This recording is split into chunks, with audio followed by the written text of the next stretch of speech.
Welcome everyone to another Step Up Your Safety series webinar here at RIS. I'm Kelly Marshall, and today I will be talking about safely sliding into winter. So whether you are ready for that or not, winter will be upon us soon. So the best way for us to prevent some of those winter-related slips and falls is to prepare and prevent them. As we get started here, just a couple of things. You have all been placed on mute to enter. If you do have any questions that come up, you can use the Q&A function to type those in at any point in time, and then we'll take a look at the end and address any questions as time allows. You can certainly also submit those both prior to any upcoming webinars and then following any webinars if something comes up for you. So as we all probably already know, slips and falls can cause very serious injuries, and that is especially true in winter. They are the second leading cause of accidental death and disability overall and can happen to anyone. So as I opened with, the best way that we can address those is to be aware and to prevent them before they happen. So we'll spend a little bit of time talking today about causes of slips, trips, and falls, identifying some of those risky behaviors and conditions that can lead to slips and falls, especially in our workplaces, and to finally follow up with some best practices for that upcoming winter weather safety and being prepared. So first, just a quick visual for you. You can see here that big red chunk of this graphic is more than half of our slips and falls are related to some sort of condition. So any of those walking surfaces, which we'll be talking in more detail about, is causing over half of the slip and fall injuries that we see. Another quarter of those injuries in that yellow section here are related to behaviors here listed as footwear, which we'll talk more about, but some of those behaviors that are due to things that people are doing. So things like walking too quickly, not paying attention, walking with our hands in our pockets, and taking shortcuts across some of those unsafe surfaces. More to come on each of these particular pieces. But let's start with walking surfaces. You can see here one of those dreaded surfaces that we all have probably encountered in spring, winter, even fall conditions. And what's most important to note is simply to be alert. This is your best bet in preventing some of those walking surface related types of injuries. We know that we might see all kinds of crazy conditions, things like snow or ice, black ice that we maybe don't see, or it might be underneath some of that snow or ice cover, curbs that we might have to navigate or that we encounter, slushy conditions, even things that might be coming up in fall, like wet leaves, and those snow and ice chunks. And if you're lucky enough, like many of us in the Midwest, you might experience more or all of those at once at times. So what do we do? Well, let's start with talking about footwear. These are some of the things that we can control and that you can encourage your employees to control as well. It's important to wear footwear that provides a good friction, a good solid surface. So what you want to avoid are some of the things listed here.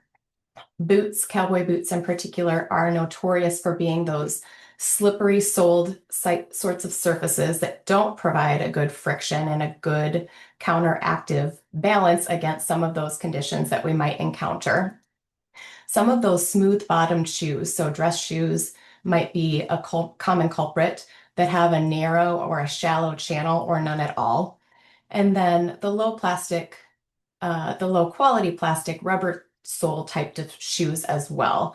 Those can actually tend to freeze in some of the colder weather. So you can combine a couple of these things and you're looking at an even worse condition that essentially boils down to the equivalent of wearing skis to work, which is what we want to avoid. Instead, encourage footwear that has a really good tread.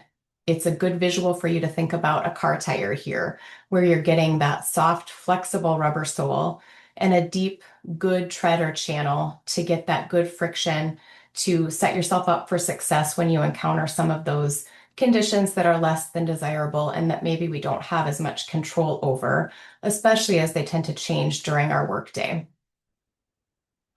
A couple of other considerations are the ice gripper types of additions that people may be wearing to their shoes.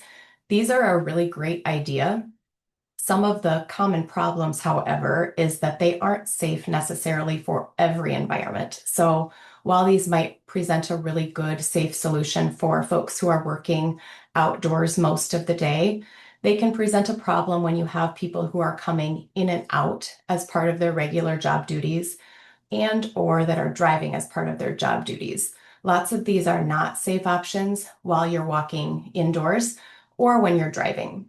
Some of you may have experienced this, and there are a few examples here. There are lots of others on the market today as well.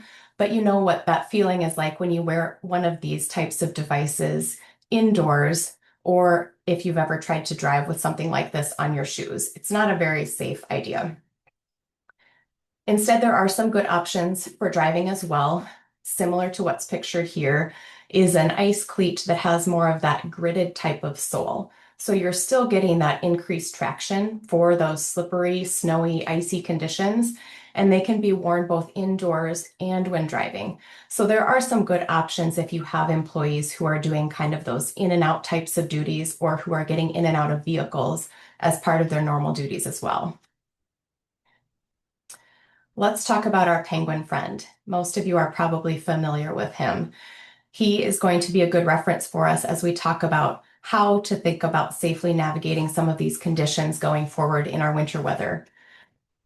He gives us a good reminder here about how we should be navigating not only those slippery surfaces, but also steps and curbs. So when you think about how a penguin moves, they step flat-footed. They don't even have that ability to land on their heels and roll down to their toes. He doesn't land on his heel. I don't know if penguins even have heels for that matter. Not that they may be able to do this, but we should be thinking about using handrails when those are available, which is why it's important to remember to keep hands out of your pockets and to keep your arms free too. This is a good example of where you might want to think about using some extra caution. So not only is this a picture of what you might encounter when you're getting in and out of a vehicle in your parking lot, but you can see that it's a little bit unclear what some of these conditions may actually entail. We don't necessarily know if they are frozen or slippery or if it's melted and instead just a slushy mess.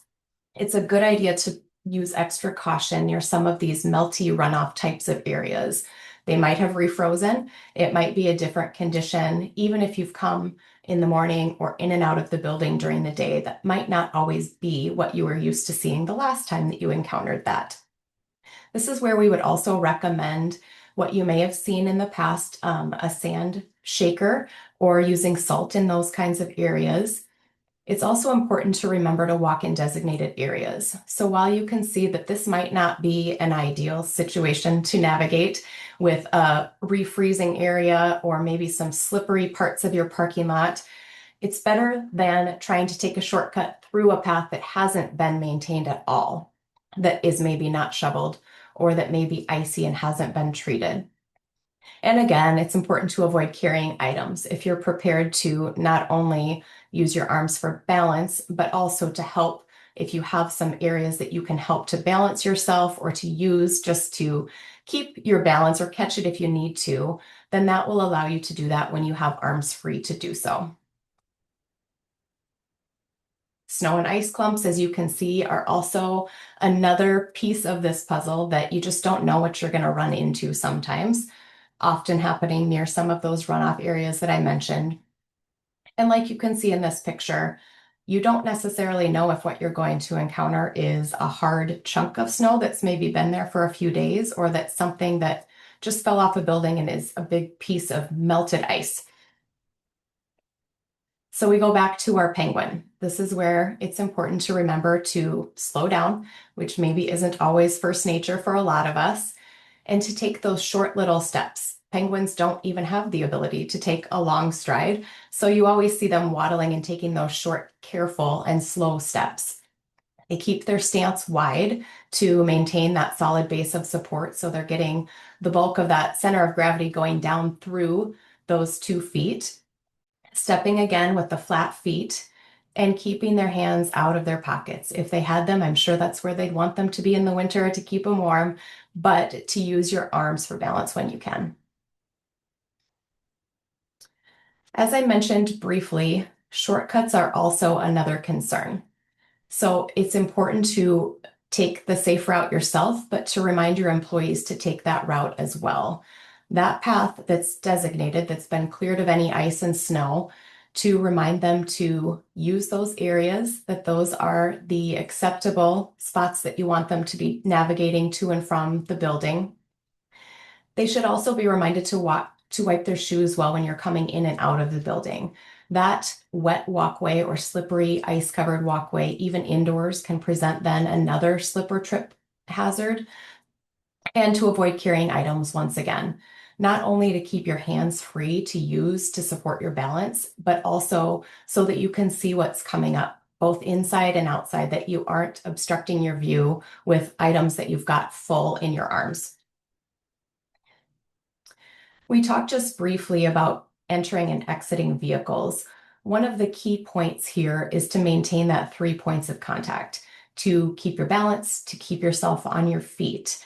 That 3 points of contact really means that at any given time, you should only have one limb that's in motion.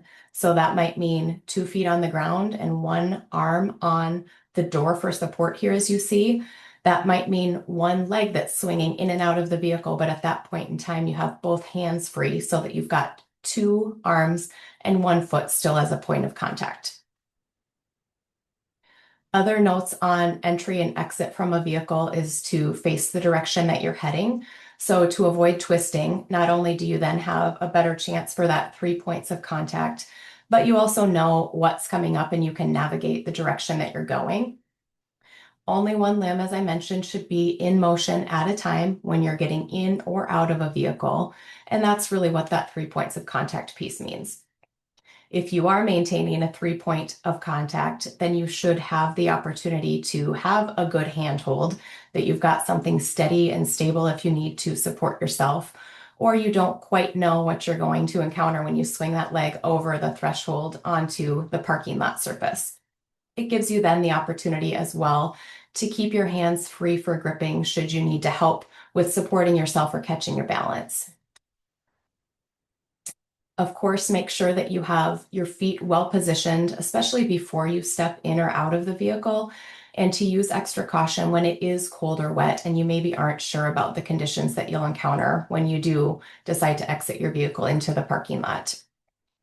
Stop and wipe your feet well when you get inside. Make sure that if that's your responsibility, you also have plenty of mat for employees to navigate as they're coming into the building and trying to stomp off maybe that snow or ice and get their feet wiped off. If they aren't changing shoes when they come in and out of the building, that's especially important. And also make sure, in terms of kind of that matting or even just the maintenance piece of that, not only that employees are encouraged to report any kind of damaged equipment or missing pieces that may be necessary to make sure that they can safely get in and out and get that off of their feet and shoes. Make sure that they know what that process is, but also that your staff that's responsible for maintenance understands how important that is as well, that their job is very key in making sure that everyone else can navigate your facilities safely, both employees, guests, visitors, and so on. So your key points, and probably the most important one here, is just to remember to slow down and be aware. Use that salt and sand when you can do that. Keep your 3 points of contact when getting in and out of a vehicle, and watch your step. Don't take those shortcuts, whether it's safety in general or literally through a path that maybe hasn't been cleared or approved for travel. Use the right footwear. Sometimes that means different footwear inside versus outside in these changing weather conditions. And all of your employees are valuable, or you wouldn't be trying to encourage them to keep themselves safe and keep themselves at work. Ultimately, our penguin friend is here to remind us that preventing slips and falls, especially in the winter, is everyone's responsibility. So don't overlook what you're doing as you prepare to go into this winter season, and don't fall short of having those safe days. Safety is really just the talk if we don't put it into implementation and literally watch where we're walking. So before we talk about any winter questions or slip fall prevention that anyone might have, I wanted to remind you, you will receive a quick survey following our webinar, which just gives us the opportunity to understand what's valuable to you, especially as we're looking at planning for our future webinar events for 2026.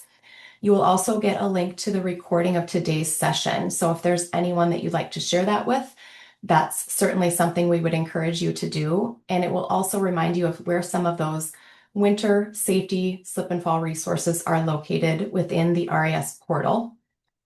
If you didn't already know, all of our recorded sessions are on our YouTube channel now, which is available to anyone. You can easily access that on our website, rascompanies.com. Under the events section, you can see any of the previous recorded webinars, and you can also sign up for any of our future webinars. We are planning to see you again in October as we celebrate Ergonomics Month, talk a little bit about not only office ergonomics, but body mechanics and good ergonomics in general. And if you aren't following us on LinkedIn, make sure you do that as well, as we have all of this information there, as well as additional upcoming safety information as that becomes necessary for all of you. I wish you a late start to your winter and a safe winter. If you do have any questions, please feel free to type those into the Q&A or send them our way. There was a question about whether or not the PowerPoint will be sent out. And if you would like the slides, we can certainly include that on the follow-up. The resources that we talked about are also on our RAS portal. So if that's something that you don't have access to, please let us know. Lots of good safety information, including posters and tip sheets and best practices information as we, like it or not, get ready to head into the winter season.